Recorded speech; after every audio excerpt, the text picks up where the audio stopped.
Welcome to TSET. This is Eshwar Kumar. So ఈ వీడియోలో మనం ఇండియాకి నేపాల్కి మధ్య ఉన్నటువంటి సంబంధాలను డిస్కస్ చేసుకోబోతున్నాం. So in between India and Nepal relations that we are going to discuss now. So ఇక్కడ మనకి చూసుకున్నట్లయితే హిస్టారికల్ పాయింట్ ఆఫ్ వ్యూలో చూసుకుంటే ఇండియాకి నేపాల్కి మధ్య ఎప్పటి నుంచో కూడా సంబంధాలు అనేటువంటివి ఉన్నాయి. సో ఫర్ ఎగ్జాంపుల్గా తీసుకుంటే మనం ఒకసారి మ్యాప్ కనుక చూస్తే మీకు క్లియర్గా అర్థమవుతుంది. ఇండియా అదేవిధంగా నేపాల్ యొక్క మ్యాప్ని మనం కంపారిజన్తో చూస్తే ఈ విధంగా ఉంటుంది. సో ఇక్కడ ఇండియా ఉంటుంది, ఈ ప్రాంతంలో నేపాల్ దేశం ఉంటుంది. సో దీన్ని బట్టి మనం అర్థం చేసుకోవాలండి, నేపాల్ అనేటువంటిది భారతదేశానికి బౌండరీ లైన్ని షేర్ చేసుకున్నటువంటి దేశం అండి. సో నేపాల్ అనేటువంటిది ఇండియాకి బౌండరీ లైన్ని షేర్ చేసుకోవాలి. దానితో పాటు నేపాల్ అనేటువంటి దేశం భారతదేశానికి చెందినటువంటి కొన్ని రాష్ట్రాలతో సరిహద్దుని పంచుకున్నాయి. ఫర్ ఎగ్జాంపుల్గా మనం తీసుకున్నట్లయితే ఇక్కడ ఈ ప్రాంతంలో ఉత్తరాఖండ్ అనేటువంటి దేశం ఉంటుంది. ఉత్తరాఖండ్ అనేటువంటి రాష్ట్రంతో బౌండరీని పంచుకుంది. దాని తర్వాత ఈ ప్రాంతంలో ఉత్తరప్రదేశ్ ఉంటుంది, ఈ ప్రాంతంలో బీహార్ ఉంటుంది, ఈ ప్రాంతంలో వెస్ట్ బెంగాల్ ఉంటుంది, ఈ ప్రాంతంలో సిక్కిం ఉంటుంది. సో ఈ రాష్ట్రాలతో నేపాల్ అనేటువంటి దేశం భారతదేశానికి చెందినటువంటి ఉత్తరాఖండ్, ఉత్తరప్రదేశ్, బీహార్, వెస్ట్ బెంగాల్, సిక్కిం అనేటువంటి రాష్ట్రాలతో బౌండరీ లైన్ని పంచుకోవడం జరిగింది. క్లియర్ కదా? ఇదొక అంశాన్ని అయితే గుర్తుపెట్టుకోండి. మరి ఇట్లాంటి సిచ్యువేషన్లో ఉన్నటువంటి దేశము, ఇట్లాంటి సిచ్యువేషన్లో మనం రిలేషన్షిప్స్ అనేటువంటివి, ఫ్రెండ్లీ రిలేషన్షిప్స్ అనేటువంటివి కంటిన్యూ చేయాల్సినటువంటి ఆవశ్యకత ఉందా? డెఫినెట్గా ఉంటా ఉంది. సో ఆ కోవలోనే ఫర్దర్గా రెండు ప్రాంతాలకి ఆ కోవలోనే చూసుకుంటే భారతదేశము నేపాల్ దేశంతో 1950లోనే అండి, సో 1950 సంవత్సరంలోనే భారతదేశము ఒప్పందం చేసుకోవడం జరిగింది నేపాల్తో. దాన్నే మనం అంటాము, ఆ ఒప్పందం పేరే ఇండో నేపాల్ పీస్ అండ్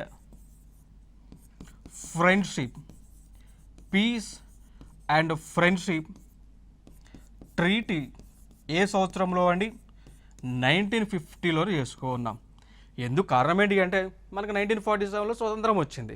1950 తర్వాతనే కదా మనకి పూర్తిగా భారతదేశంలో రాజ్యాంగం అనేటువంటిది అమల్లోకి వచ్చింది. సో వచ్చిన తర్వాత మనకు ఫ్రీ హ్యాండ్ వచ్చిన తర్వాత అప్పుడు నేపాల్తో మనం ఈ యొక్క ఫ్రెండ్షిప్ ట్రీటీని, so Indo Nepal peace and friendship ట్రీటీని చేసుకోవడం జరిగింది. సో రెండు దేశాల మధ్య ఈ యొక్క స్నేహపూర్వమైనటువంటి ఈ యొక్క ఒప్పందం అనేటువంటిది 1950లో జరిగింది. ఇక దాని తర్వాత మనకు కొన్ని అంశాలు మనం మాట్లాడుకోవాల్సి వస్తే, హిస్టారికల్ పాయింట్ ఆఫ్ వ్యూలో మాట్లాడుకోవాల్సి వస్తే, భారతదేశంలో జన్మించినటువంటి బుద్ధిజం అండి.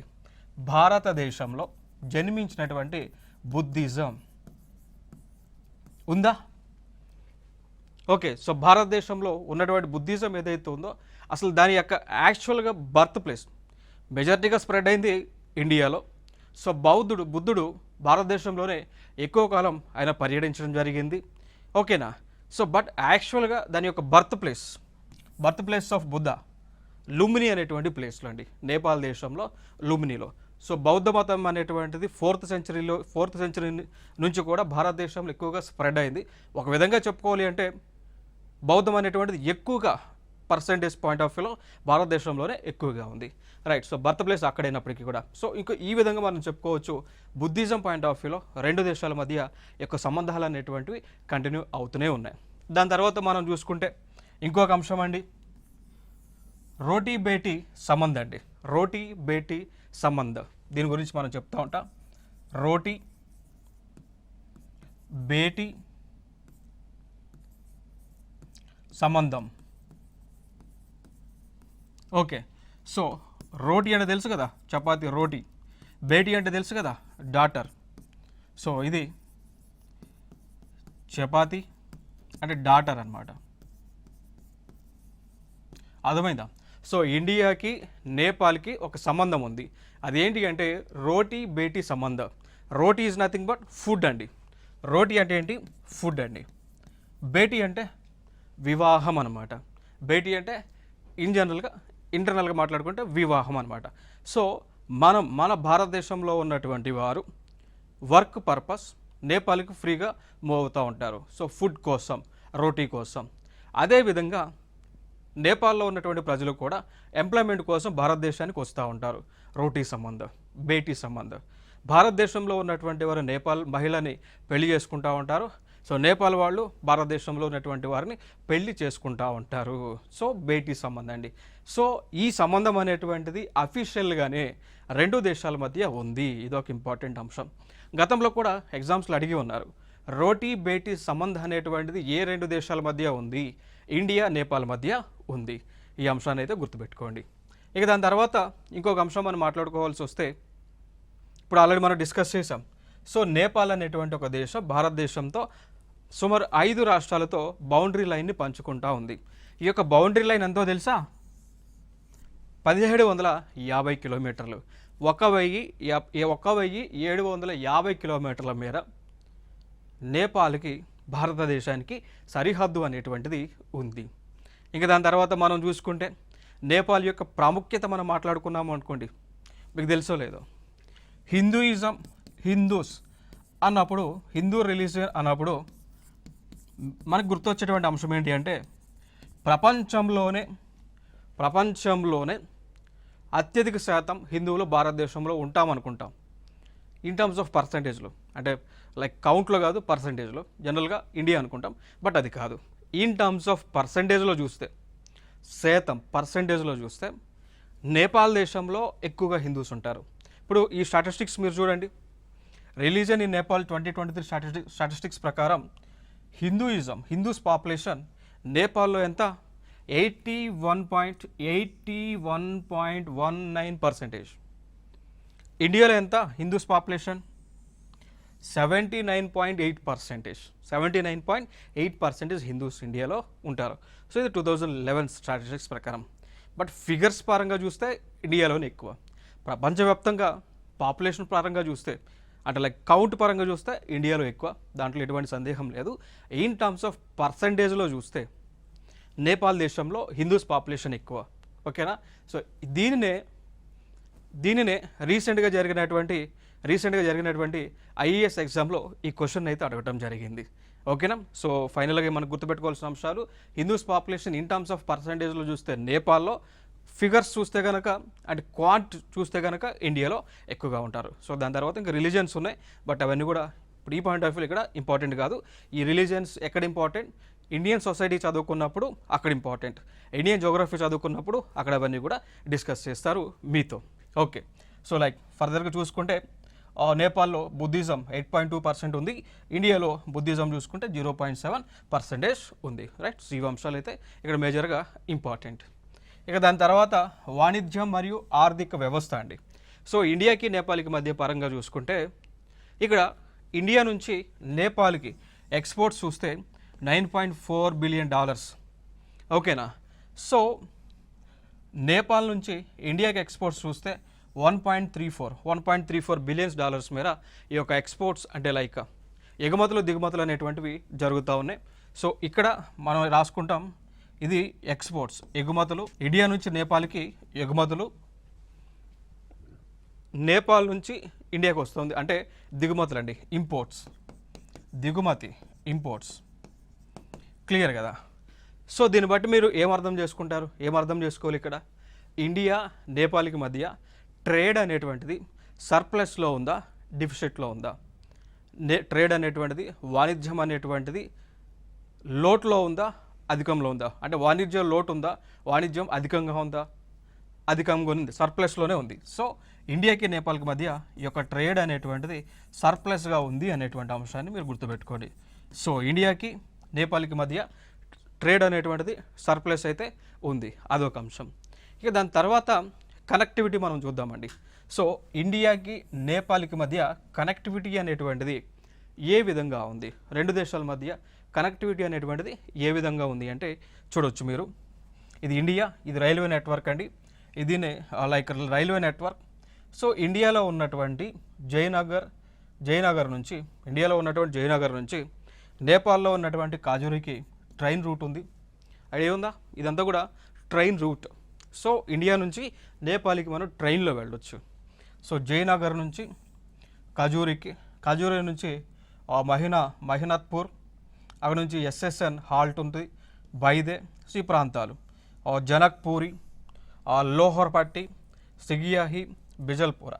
సో ఇట్లా ఈ విధంగా ఇండియాకి నేపాల్కి రైల్ కనెక్టివిటీ అనేటువంటిది ఉంది. ఇంకొక అంశం, ఇండియా నేపాల్ రైల్ కనెక్టివిటీ ఉంది. అవి కాక కొన్ని దేశాల్లో ఆల్రెడీ మనం డిస్కస్ చేసి ఉన్నాం. ఇండియాకి మయన్మార్కి రైల్ కనెక్టివిటీ ఉంది, ఇండియాకి బంగ్లాదేశ్కి రైల్ కనెక్టివిటీ ఉంది, ఇండియాకి పాకిస్తాన్కి రైల్ కనెక్టివిటీ ఉండేది. ఇప్పుడైతే లేదు, కానీ గతంలో అయితే కనెక్టివిటీ అయితే ఉండేది. సో అట్లా ఇప్పుడు ఇండియా నేపాల్కి కూడా రైల్ కనెక్టివిటీ అయితే ఉండటం జరిగింది. ఇంకా ఫర్దర్గా మనం మాట్లాడుకోవాల్సి వస్తే ఇక్కడ నేపాల్ దేశంలో మన నేపాల్ దేశంలో ఇండియన్ గవర్నమెంట్ పవర్ ప్రాజెక్ట్స్ని నిర్మిస్తూ ఉన్నారు. ఫర్ ఎగ్జాంపుల్ తీసుకుంటే సోలు కారిడార్ అంటామండి. సోలు కారిడార్ అని పిలుస్తూ ఉంటాం. ఏమంటామండి, ఇక్కడ సోలు కారిడార్ అనేటువంటిది పిలుస్తూ ఉంటాం. ఇది నేపాల్ దేశంలో ఇండియన్ గవర్నమెంట్ నిర్మించడం జరిగింది. ఇదొక అంశాన్ని అయితే ఇక్కడ గుర్తుపెట్టుకోండి మేజర్గా. ఇక దాని తర్వాత ఇంకొక డెవలప్మెంట్ మనం చూసామనుకోండి, రూపే. సో భారతదేశానికి చెందినటువంటి రూపే అనేటువంటి ఈ యొక్క పేమెంట్ నెట్వర్క్ని నేపాల్ దేశంలో వాళ్ళు వినియోగిస్తూ ఉన్నారు. సో ఇదొక అంశంగా ఇంపార్టెంట్ ఏరియాస్ ఇక్కడ. ఇక దాని తర్వాత మనకు చూసుకున్నట్లయితే ఈ కుర్తా బిజల్పూర్ సెక్షన్ రైల్వేని, ఈ రైల్వే లైన్ ఏదైతే ఉందో ఇది నేపాల్ దేశంలో ఉంది. సో దీనిని ఇండియన్ గవర్నమెంటే హ్యాండిల్ చేస్తూ ఉంది. సో ఇవన్నీ కూడా ఇంపార్టెంట్గా మనం గుర్తుపెట్టుకోవాలి. దాని తర్వాత గతంలో రెండు దేశాల మధ్య అగ్రిమెంట్స్ అనేటువంటివి జరిగి ఉన్నాయి. లైక్ ట్రీటీ ఆఫ్ ట్రాన్సిస్ట్ అని, MOU for cooperation in the field of petroleum సంబంధించి. సో పెట్రోలియం ఇన్ఫ్రాస్ట్రక్చర్ డెవలప్ చేయడానికి ఆ దేశంలో ఈ ట్రీటీస్ అనేటువంటివి రెండు దేశాల మధ్య జరిగింది. సో చూడండి, ఇక్కడ ట్రీటీ ఆఫ్ ట్రాన్సిస్ట్ అని చేసుకున్నాం. దాని ద్వారా ఆ దేశంలో రవాణా వ్యవస్థని అభివృద్ధి చేస్తూ ఉన్నాం. దాని తర్వాత పెట్రోలియం ఇన్ఫ్రాస్ట్రక్చర్ని డెవలప్ చేస్తూ ఉన్నాం ఆ దేశంలో. క్లియర్ కదా. సో ఇంకొక అంశం, MOU between Sushma Swaraj institute of foreign service and the institute of foreign affairs Nepal అండి. సో భారతదేశంలో ఉన్నటువంటి Sushma Swaraj institute of foreign service ఏదైతే ఉందో దాని మధ్య నేపాల్ దేశంలో ఉన్నటువంటి ఇన్స్టిట్యూట్ ఆఫ్ ఫారెన్ అఫైర్స్ మధ్య ఒక MOU అనేటువంటిది జరిగింది.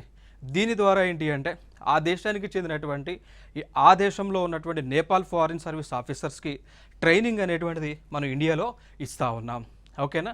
సో ఆ దేశంలో ఉన్నటువంటి ఆఫీసర్స్కి ఇండియాలో Sushma Swaraj institute of foreign సర్వీస్లో ఇస్తూ ఉన్నాం. ఇవన్నీ కూడా రెండు దేశాల మధ్య ఈ యొక్క సంబంధాలు అనేటువంటివి బలోపేతం చేయడానికి మనం తీసుకున్నటువంటి లైక్ చర్యలుగా మనం మాట్లాడుకోవచ్చు. ఇక దాని తర్వాత మనం చూసుకున్నట్లయితే ఈ దోదరా చాందిని చెక్ పోస్ట్ ఉంటుంది. సో ఇండియాకి నేపాల్కి బోర్డర్ దగ్గర ఇక్కడ దోదరా చాందిని అనేటువంటి ఒక చెక్ పోస్ట్ ఉంటుంది. సో దాని డెవలప్మెంట్ కూడా ఇక్కడ ఇండియానే తీసుకోవడం జరిగింది. రైట్. సో ఇవన్నీ కూడా ఇంపార్టెంట్ ఏరియాస్. ఇక దాని తర్వాత రీసెంట్ డెవలప్మెంట్స్ మనం చూసామనుకోండి, ఇక్కడ ఇండియన్ గవర్నమెంట్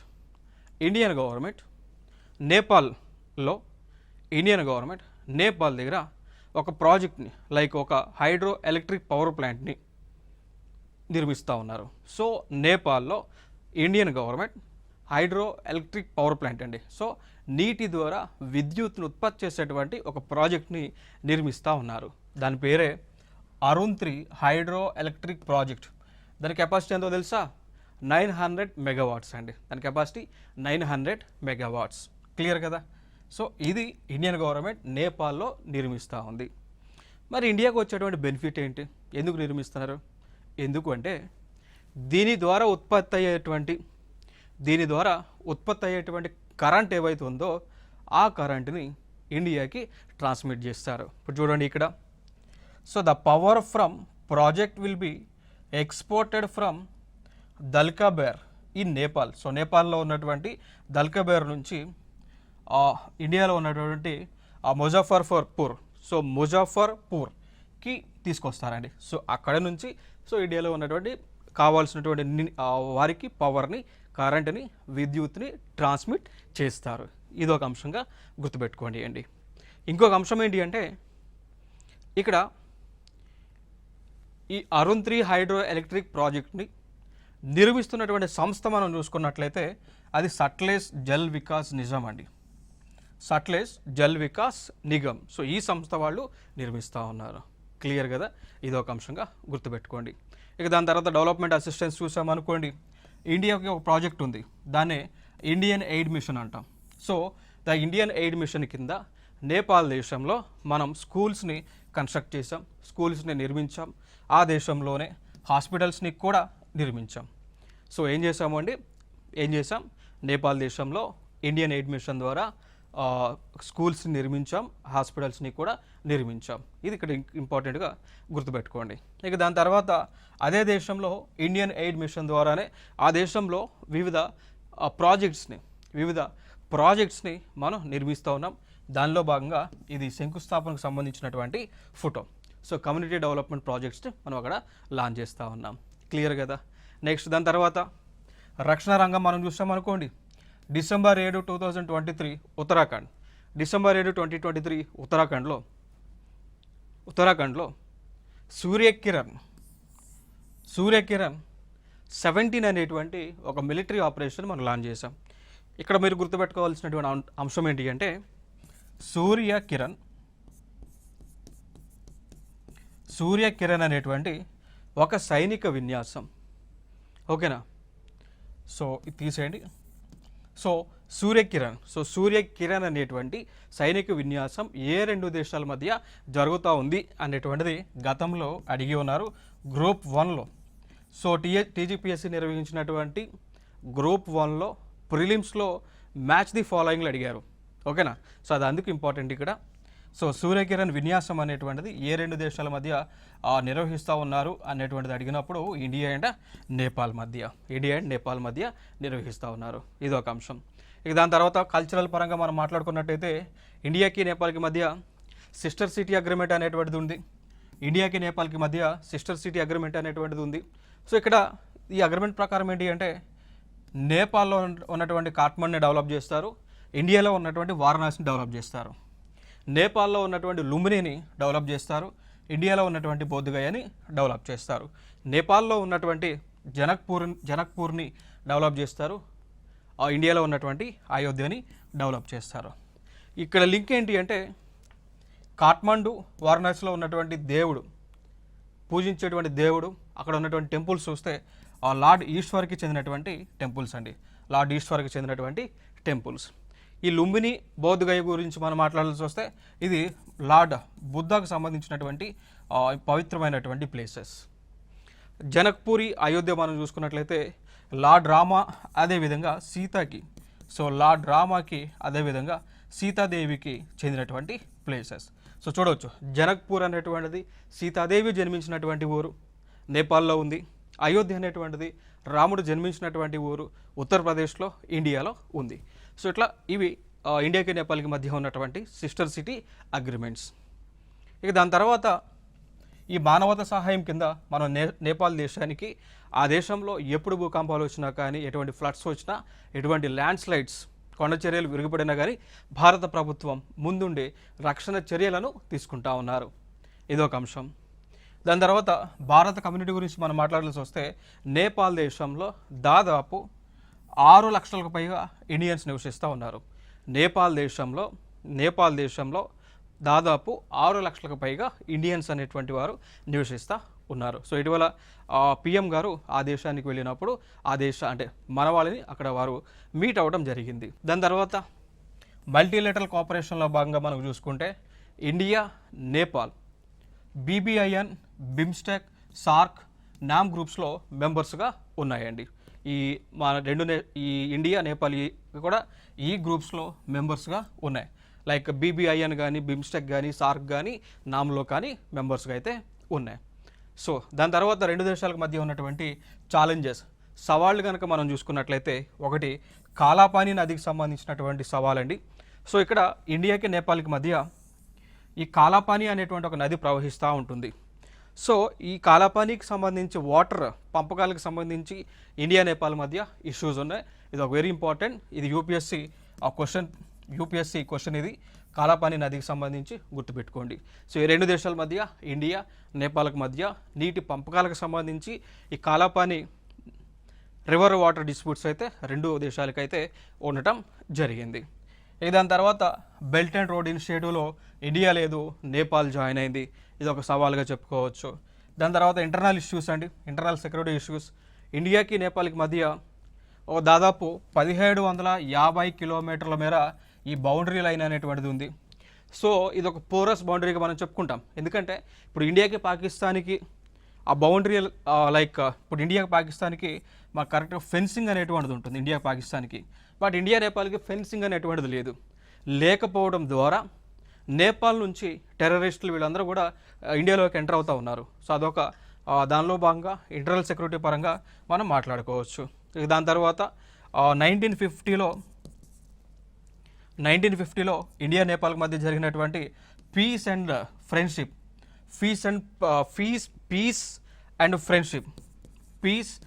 ఫ్రెండ్షిప్ ట్రీటీలో సమస్యలు ఉన్నాయి. సో ఇవి కూడా రెండు దేశాల మధ్య సవాళ్ళ గురించి మనం డిస్కస్ చేయవచ్చు. ఇప్పుడు మనం ఇండియాకి భూటాన్కి మధ్య ఉన్నటువంటి సంబంధాలను మనం డిస్కస్ చేద్దాం. సో ముందు వీడియోలో మనం మాట్లాడుకున్నట్లయితే ఇండియా నేపాల్ గురించి డిస్కస్ చేసాం. ఇప్పుడు ఇండియా భూటాన్ మధ్య ఉన్నటువంటి సంబంధాలు ఏ విధంగా ఉంది అనేటువంటి అంశాలను మనం కంటిన్యూ చేద్దాం. సో చూద్దాం, ఇక్కడ మ్యాప్లో కనుక మనం చూస్తే ఈ భూటాన్ అనేటువంటి దేశం ఎక్కడ ఉంటుంది? ఈ ప్రాంతంలో ఉంటా ఉంది. సో ఈ ప్రాంతంలో భూటాన్ అనేటువంటి దేశం. సో మనం అర్థం చేసుకోవచ్చు కదా, భూటాన్ అనేటువంటిది భారతదేశంతో ల్యాండ్ బౌండరీని సరిహద్దుని కలిగి ఉంది. సో భూ సరిహద్దు దేశంగా ఉంది. సో దాన్ని బట్టి మనం అర్థం చేసుకోవచ్చు కదా, భూటాన్ అనేటువంటిది భారతదేశానికి చాలా ప్రాముఖ్యమైనటువంటి దేశము. చూడండి ఇక్కడ మరి ఏ రాష్ట్రాలతో భూటాన్ ఈ యొక్క సరిహద్దుని పంచుకుంటుంది అనేటువంటి అంశం మనం చూసుకున్నట్లయితే ఇక్కడ ఉంటుంది సిక్కిం అనేటువంటి రాష్ట్రం. సో సిక్కింతో సరిహద్దుని పంచుకోవడం జరిగింది. దాని తర్వాత ఈ ప్రాంతంలో ఇంకా వస్తే మనకి ఫర్దర్గా చూసుకుంటే ఈ ప్రాంతంలో ఇక్కడ వెస్ట్ బెంగాల్ ఉంటుంది. ఓకేనా? సో ఈ ప్రాంతం అంతా కూడా ఈ ప్రాంతంలో వెస్ట్ బెంగాల్తో బౌండరీని షేర్ చేసుకోవడం జరిగింది భూటాన్. ఇక దాని తర్వాత మనం చూసుకున్నట్లయితే ఈ ప్రాంతం అంతా కూడా అస్సాం అండి. సో ఈ ప్రాంతం అంతా కూడా అస్సాం. సో అస్సాంతో కూడా బౌండరీని షేర్ చేసుకోవడం జరిగింది. అస్సాంతో బౌండరీ ఉంది. దాని తర్వాత ఈ పైన ఉన్నటువంటి ప్రాంతం అంతా కూడా ఇది అరుణాచల్. సో ఈ ప్రాంతం అంతా కూడా అరుణాచల్ ప్రదేశ్. సో అరుణాచల్ ప్రదేశ్తో కూడా భూటాన్ దేశం బౌండరీని షేర్ చేసుకుంటుంది. మరి దాదాపు ఈ టోటల్ లెంత్ ఎంత అన్నప్పుడు 699 కిలోమీటర్స్ అండి. సో 699 కిలోమీటర్ల మేర 699 కిలోమీటర్ల మేర భూటాన్ దేశము భారతదేశంతో సరిహద్దుని పంచుకుంటా ఉంది. ఏ రాష్ట్రాలతో బౌండరీని కలిగి ఉంది? Very important. సో పైన మనకు చూసుకున్నట్లయితే ఈ ప్రాంతంలో సిక్కిం, కిందకు వస్తే వెస్ట్ బెంగాల్, కొంచెం కిందకు వస్తే ఈ ప్రాంతంలో అస్సాం, పైకి పోతే అరుణాచల్ ప్రదేశ్. సో 4 రాష్ట్రాలతో భూటాన్ దేశం సరిహద్దుని పంచుకుంటా ఉన్నారు అండి. ఇక దాని తర్వాత మనం చూసుకుంటే 1949లో భారత ప్రభుత్వం భూటాన్ దేశంతో ఒక అగ్రిమెంట్ చేశారు. దాని పేరే ట్రీటీ ఆఫ్ ఫ్రెండ్షిప్ అండి. అదేవిధంగా కోఆపరేషన్. క్లియర్ కదా? సో 1949 నుంచి కూడా భారతదేశం భూటాన్ దేశంతో సంబంధాలు అనేటువంటివి, దౌత్య సంబంధాలు, స్నేహ సంబంధాలు అనేటువంటిది కలిగి ఉంది. ఇక్కడ వరకు క్లియర్. ఇప్పటి నుంచే కాదు భూటాన్తో ఉన్న సంబంధాలు మనకి 4th సెంచరీ కూడా. సో బౌద్ధ మతం అనేటువంటిది భారతదేశంలో ఉన్నప్పటి నుంచి భూటాన్లో ఉన్న సంబంధం అప్పటి నుంచి కూడా ఈ యొక్క రిలేషన్స్ అనేటువంటివి కంటిన్యూ అవుతూనే ఉన్నాయి. ఇక దాని తర్వాత ఇంకొక జరిగినటువంటి పరిణామం ఏంటి అంటే 1865లో 1865వ సంవత్సరంలో సో ఇప్పటికీ ఆ బ్రిటిష్ వాళ్ళు భారతదేశానికి వచ్చారు. వచ్చిన తర్వాత వాళ్ళు ఈ భూటాన్ ప్రాంతం పైన వారు అటాక్ చేయడం జరిగింది. సో అటాక్ చేశారు. సో ఆ యుద్ధం జరిగింది. యుద్ధం పేరే జ్యుయర్ వార్ అంటాం. క్లియర్ కదా? సో జ్యుయర్ వార్ అనేటువంటిది ఏ 2 దేశాల మధ్య జరిగింది? బ్రిటిష్ ఇండియా అంటే మనం కాదు, బ్రిటిష్ వాళ్ళు ఉన్న టైంలో. సో బ్రిటిష్ ఇండియా అదేవిధంగా భూటాన్ 2 దేశాల మధ్య ఒక జ్యూర్ వార్ అనేటువంటిది జరిగింది అండి. సో ఆ యుద్ధం ముగిసిన తర్వాత ఒక ట్రీటీ జరిగింది 2 ప్రాంతాలకు. ఆ treaty of Sinchula, very important, treaty of Sinchula. So November 11, 1865 సంవత్సరంలో జరిగింది ఈ ట్రీటీ అనేటువంటిది. ఓకేనా. సో దీని అవుట్కమ్ ఏంటి? ట్రీటీ జరిగింది, ట్రీటీ ఆఫ్ సించులా జరిగింది, దాని ద్వారా జరిగినటువంటి మార్పులు ఏంటి, అవుట్కమ్ ఏంటి చూస్తే ఇక్కడ భూటాన్కి చెందినటువంటి అస్సాం, గతంలో అస్సాం భూటాన్ చెందినటువంటి ప్రాంతం. సో అస్సాం కానీ, కుచ్ బీహార్ కానీ అండ్ దేవనగరి, ఈ 3 ప్రాంతాలు కూడా బ్రిటిష్ ఇండియాకి విలీనం చేశారు. సో జ్యూర్ వార్ జరిగిన తర్వాత భూటాన్ ప్రాంతానికి చెందినటువంటి అస్సాం కానీ, కుచ్ బీహార్ కానీ అండ్ దేవనగరి అనేటువంటి ప్రాంతం కానీ భారతదేశంలో విలీనం చేశారు. క్లియర్ కదా. అస్సాం ఎక్కడి నుంచి వచ్చింది? భూటాన్ నుంచి భారతదేశానికి వచ్చింది. క్లియర్, ఇక్కడ వరకు గుర్తుపెట్టుకోండి. దాని తర్వాత 1949లో మనం డిస్కస్ చేసాం 2 ప్రాంతాల మధ్య కూడా స్నేహం మరియు సహకార ఒప్పందం జరిగింది అని 1949లో. సో దాని తర్వాత 1956లో 1956 సంవత్సరంలో మన దేశానికి చెందినటువంటి పిఎం ఆ దేశానికి యాక్ అనేటువంటి ఒక దీనిపైన యాక్ అనేటువంటి ఒక యానిమల్ పైన ఆయన భూటాన్ దేశ పర్యటనకు వెళ్ళారు అండి. సో దాదాపు 170 కిలోమీటర్ల మేర హైవే మీద ఆ యాక్ అనేటువంటి ఒక యానిమల్ పైన ఆయన చుంబి అనేటువంటి లోయ గుండా ప్రయాణం చేయడం జరిగింది. ఇదొక అంశం. అంటే ఇండియన్ పిఎం భూటాన్ వెళ్ళారు, చుంబి లోయ గుండా వెళ్ళారు. సో అది అక్కడ గుర్తుపెట్టుకోండి. ఇక దాని తర్వాత 1910లో పునాకా ఒప్పందం జరిగింది. సో ఇండియాకి భూటాన్కి మధ్య పునాకా ఒప్పందం అనేటువంటిది ఆ 1910లో జరిగింది. ఓకేనా. సో జరిగింది. సో దీని యొక్క ఒప్పందం ఏంటి, దీని యొక్క అవుట్కమ్ ఏంటి అంటే ఈ భూటాన్ అనేటువంటి దేశం ఏదైతే ఉందో సో ఈ దేశం యొక్క పూర్తి కంట్రోల్ అంతా కూడా బ్రిటిష్ ఇండియా పరిధిలో ఉంటుంది అని ఈ యొక్క ట్రీటీ ఆఫ్ పునాకా యొక్క ముఖ్య ఉద్దేశం. సో 1910లో జరిగింది. సో దాని తర్వాత 1968లో ఇండియాకి భూటాన్కి మధ్య దౌత్య సంబంధాలు, డిప్లొమాటిక్ రిలేషన్షిప్స్ అనేటువంటివి స్టార్ట్ అయినాయి.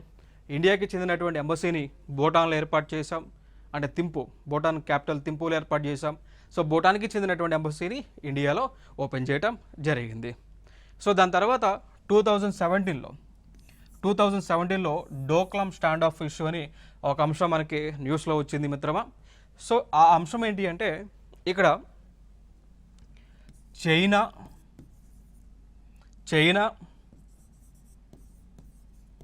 ఇండియా, ఇక్కడ భూటాన్.